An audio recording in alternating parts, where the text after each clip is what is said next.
नमस्कार दोस्तों, आज हम पढ़ने वाले हैं माइस्थेनिया ग्रेविस। ये न्यूरोमस्कुलर डिजीज़ है। तो चलिए स्टार्ट करते हैं। इसकी डेफिनेशन देख लेते हैं। It is an autoimmune disease that leads to fluctuating muscular weakness and fatigue that worse with exercise and improve with rest. It is cause by a breakdown in the normal communication between nerves and muscles. इसका मतलब है कि ये एक autoimmune disease है।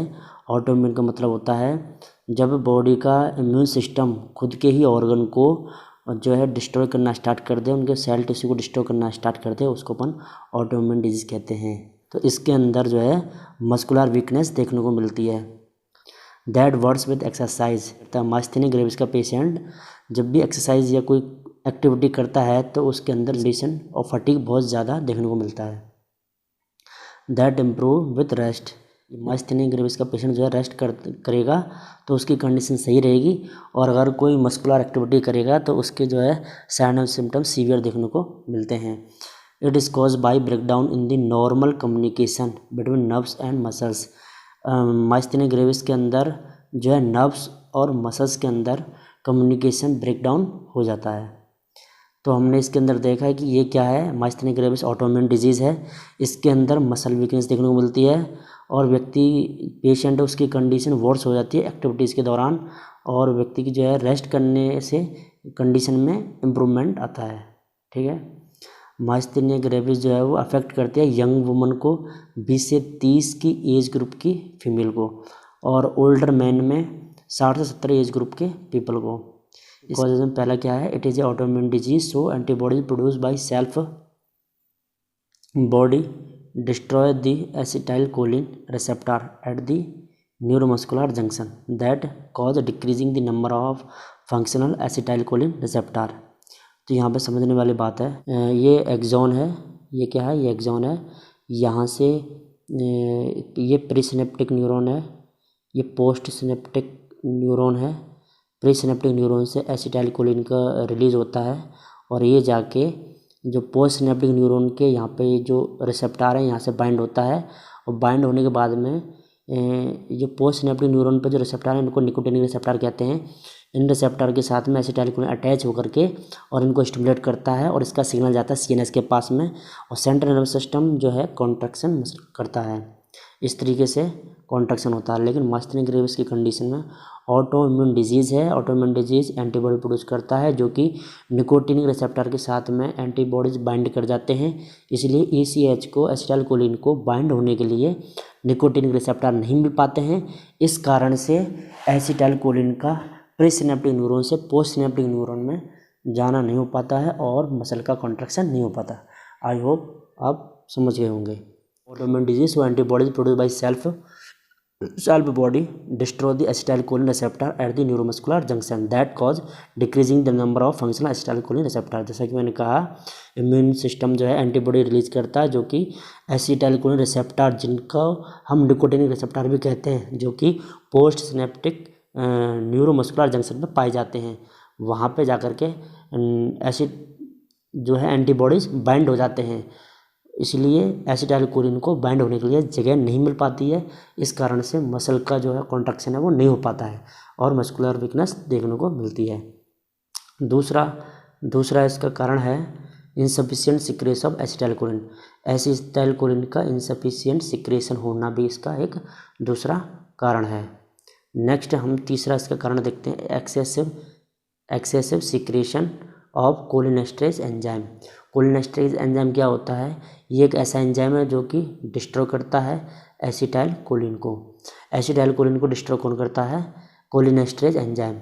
अगर body के अंदर कोलिनेस्टेरेज एंजाइम का प्रोडक्शन ज़्यादा हो रहा है तो उसकी वजह से क्या होगा, उसकी वजह से जो है एसिटाइलकोलिन का डिस्ट्रक्शन ज़्यादा होगा, और जब एसिटाइलकोलिन की कमी होगी तो उसकी वजह से भी बॉडी के अंदर जो है मस्कुलर वीकनेस देखने को मिलेगा। इसकी हम पैथोफिजियोलॉजी देख लेते हैं। In normal condition motor neurons release acetylcholine which bind to nicotinic acetylcholine receptor that present at synaptic membrane, post synaptic membrane. Acetylcholine stimulate nicotinic receptor that leads to muscle contraction का। जैसा कि मैंने पहले भी बताया है कि प्री सिनेप्टिक न्यूरॉन से एसिटाइलकोलिन रिलीज होता है और पोस्ट सिनेप्टिक न्यूरॉन पर पाए जाने वाले एसिटाइलकोलिन रिसेप्टर, जिनको हम निकोटिनिक रिसेप्टर भी कहते हैं, निकोटिनिक रिसेप्टर के साथ में एसिटाइलकोलिन बाइंड होता है, उसको स्टिमुलेट करता है और उसकी वजह से मसल का कॉन्ट्रैक्शन होता है। ये तो नॉर्मल कंडीशन में होता है, लेकिन डिजीज़ कंडीशन में क्या होता है? इन डिजीज़ कंडीशन बीटा सेल जो हैं वो प्रोडक्शन करती हैं एंटीबॉडीज़ का प्रोडक्शन करती हैं, which bind to nicotinic receptor, जो कि निकोटिनिक रिसेप्टर से बाइंड होती हैं। Nicotinic receptor post synaptic neuron पर पाए जाते हैं, निकोटिनिक रिसेप्टर से बाइंड होती है और फिर उसकी वजह से क्या होता है? Leads to unable to bind acetylcholine, और इसकी वजह से एसिटाइलकोलिन जो है बाइंड नहीं हो पाता है किसके साथ में? निकोटिनिक रिसेप्टर के साथ में, और उसकी वजह से ब्लॉक हो जाता है सिग्नल। कहाँ के लिए? नर्वस सिस्टम के लिए सिग्नल नहीं पहुंच पाता है कॉन्ट्रैक्शन का। ठीक है, ये होता है डिजीज कंडीशन में। साइन एंड सिम्टम्स में देखा जाए तो fluctuating weakness of the skeletal muscle of the I, chewing, speaking and breathing, यानी कि इसके अंदर फ्लक्चुएटिंग मसल वीकनेस देखने को मिलती है। फ्लक्चुएटिंग मसल वीकनेस ऐसे देखने को मिलती है कि जब व्यक्ति कोई भी एक्टिविटी करता है, बॉडी के जो भी मसल्स उनको काम में लेता है, तो मसल्स को एक्टिविटी की वजह से उनके अंदर सिम्टम वर्स देखने को मिलते हैं। लेकिन अगर व्यक्ति या पेशेंट कोई भी जो है रेस्ट की कंडीशन में है, तो रेस्ट की कंडीशन में जो रिसेप्टर से बाइंड हो गए एंटीबॉडीज़ हैं वो रिलीज़ हो जाते हैं। इस वजह से रेस्ट की कंडीशन में पेशेंट को जो माइस्थेनिक ग्रेव्स की कंडीशन थी उसमें इम्प्रूवमेंट देखने को मिलता है। इसलिए जब व्यक्ति सुबह मॉर्निंग में उठता है, मसल कॉन्ट्रैक्शन अच्छे फील होते हैं, लेकिन जैसे जैसे दिन निकलता है और उसके मसल्स की एक्टिविटी होती है, तो शाम को उसको जो सिम्टम्स हैं माइस्थेनिक ग्रेव्स के ज़्यादा सीवियर देखने को मिलते हैं। इसमें दूसरा सिम्टम देखने को मिलता है वीकनेस, फटीग इन इवनिंग। जैसे कि मैंने आपको बताया कि जो फटीग है वो मॉर्निंग में इतनी ज़्यादा नहीं होती, लेकिन इवनिंग में बहुत ज़्यादा फटीग देखने को मिलती है। इसका नेक्स्ट सिम्टम है टोसिस का मीन्स होता है ड्रॉपिंग ऑफ द आईलिड का ड्रॉप हो जाना, इसके कहलाता है टोसिस। ठीक है, नेक्स्ट इसका सिम्टम है डिप्लोपिया यानी कि डबल विजन। ये अर्लीस्ट सिम्टम होते हैं दोनों के दोनों। माइस्थेनिक ग्रेविस के अर्लीस्ट सिम्टम होते हैं टोसिस एंड डिप्लोपिया। ये कई बार एग्ज़ाम में पूछा जा चुका है कि माइस्थेनिक ग्रेविस का अर्लीस्ट सिम्टम क्या है? Ptosis and diplopia. ये दोनों सिम्टम्स एक्स्ट्रा ऑकुलर मसल्स के वीकनेस की वजह से देखने को मिलते हैं। नेक्स्ट इसका सिम्टम देखने को मिलता है डिफ़िकल्टी इन च्यूइंग, चबाने में दिक्कत होना, स्वेलोइंग, निगलने में डिफ़िकल्टी होगी, और ब्रीदिंग, सांस लेने में डिफ़िकल्टी होगी। नेक्स्ट इसका सिम्टम देखने को मिलता है रेस्पिरेटरी पैरालिसिस हो सकता है, और फेलियर भी हो सकता है। नेक्स्ट हम इसकी बात करते हैं डायग्नोसिस की। डायग्नोसिस में क्या देखने को मिलता है? डायग्नोसिस के अंदर हम सीरम एनालिसिस करते हैं, किसको? फाइंड आउट करने के लिए एसिटाइलकोलिन रिसेप्टर एंटीबॉडीज़ को। जो एंटीबॉडीज़ एसिटाइलकोलिन रिसेप्टर, जिनको हम निकोटिनिक रिसेप्टर भी कहते हैं, उससे बाइंड होने वाली एंटीबॉडीज़ को पता लगाने के लिए हम क्या करते हैं? हम सीरम एनालिसिस करते हैं। क्या करते हैं? सीटी स्कैन और MRI to find out thymoma, because thymus gland produce antibodies that block acetylcholine receptor. Means thymoma बोलते हैं tumour of the thymus gland, enlargement of the thymus gland. Thymus gland ऐसे antibodies का production करती है जो कि acetylcholine के receptor को ब्लॉक करने का काम करते हैं। इसलिए थाइमोमा को आइडेंटिफाई करने के लिए या enlargement of the thymus gland को असेस करने के लिए हम क्या करते हैं? सीटी स्कैन करते हैं या एमआरआई करते हैं। नेक्स्ट है इसका इलेक्ट्रोमायोग्राफी, जिसको ईएमजी भी कहते हैं। इलेक्ट्रोमायोग्राफी करते हैं to measure electrical potential of muscle cells. Next हमारा टेस्ट है टेंसिलोन टेस्ट। टेंसिलॉन टेस्ट का दूसरा नाम क्या है? Edrophonium test. इसको एड्रोफोनियम टेस्ट भी कहा जाता है। इस टेस्ट में क्या करते हैं? एड्रोफोनियम क्लोराइड इंजेक्शन देते हैं या नियोस्टिकमैन का इंजेक्शन देते हैं। जो मेडिसिन है वो क्या करती है? वो ब्लॉक कर देती है कोलिनेस्टरेज एंजाइम को। जैसा कि मैंने पहले भी बताया था, कोलिनेस्टरेज एंजाइम ऐसे एंजाइम होते हैं जो कि एसिटाइलकोलिन को डिस्ट्रॉय करने का काम करते हैं। तो एड्रोफोनियम इंजेक्शन नियोस्टिकमैन क्या करते हैं? वो ब्लॉक करते हैं कोलिनेस्टरेज एंजाइम को। एंड इसके बाद में क्या होता है? Leads to increase acetylcholine. इसकी वजह से जब कोलिनेस्टरेज एंजाइम ब्लॉक हो जाएंगे तो एसिटाइलकोलिन का लेवल बढ़ जाएगा। एसिटाइलकोलिन का लेवल जब बढ़ जाएगा तो मसल स्ट्रेंथ इम्प्रूव होगी कम से कम 30 से 60 सेकंड के लिए। एड्रोफोनियम इंजेक्शन लगाने के बाद में अगर मसल स्ट्रेंथ 30 से 60 सेकंड के लिए भी इम्प्रूव होती है, इसका मतलब पेशेंट जो है वो पॉजिटिव है। किसके प्रति? पेशेंट पॉजिटिव है माइस्थेनिया ग्रेविस के प्रति, यानी कि पेशेंट को माइस्थेनिया ग्रेविस डिजीज़ है।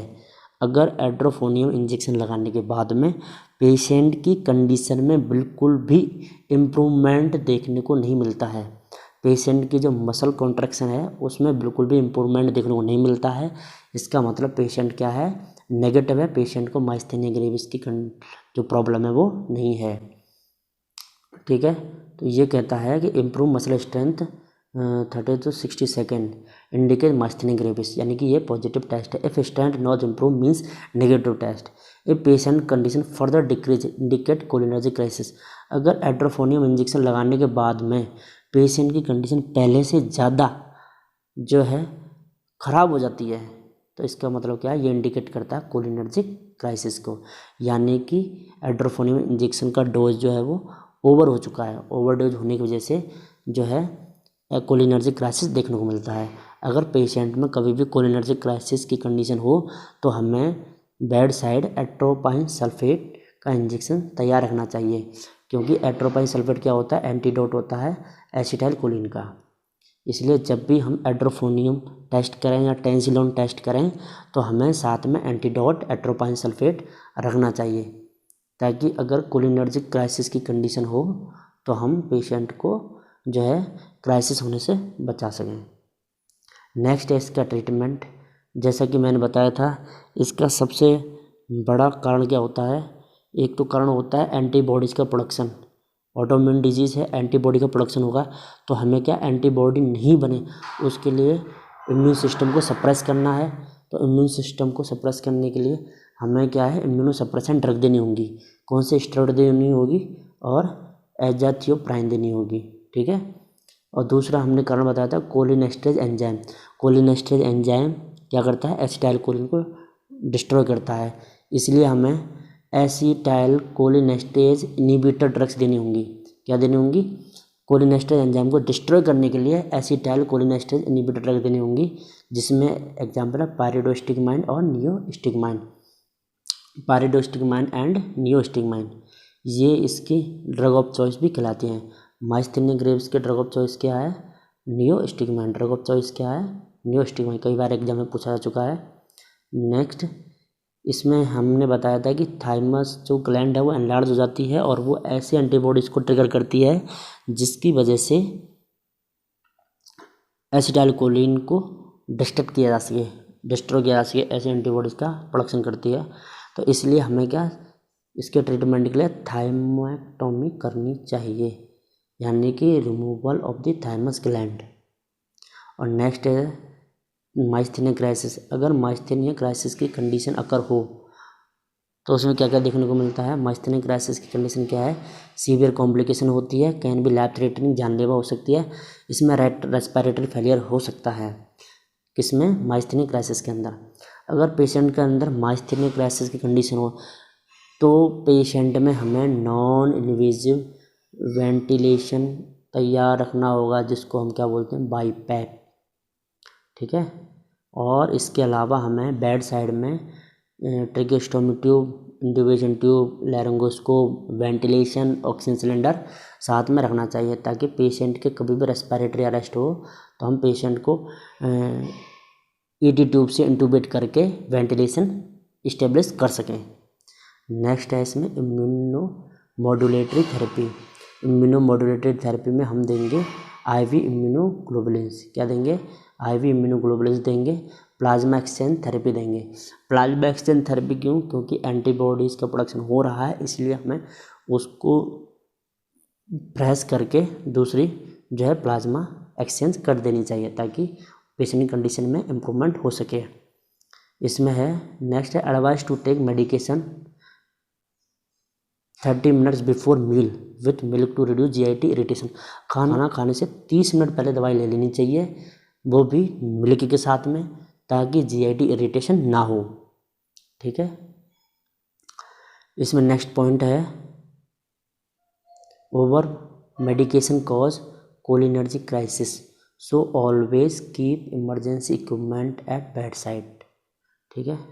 अगर आपको ये टॉपिक अच्छा लगा हो तो प्लीज़ हमारे चैनल को सब्सक्राइब करें और लाइक बटन को प्रेस करें, और भी हम आगे ऐसे ही अच्छे वीडियो आपके लिए लाते रहेंगे।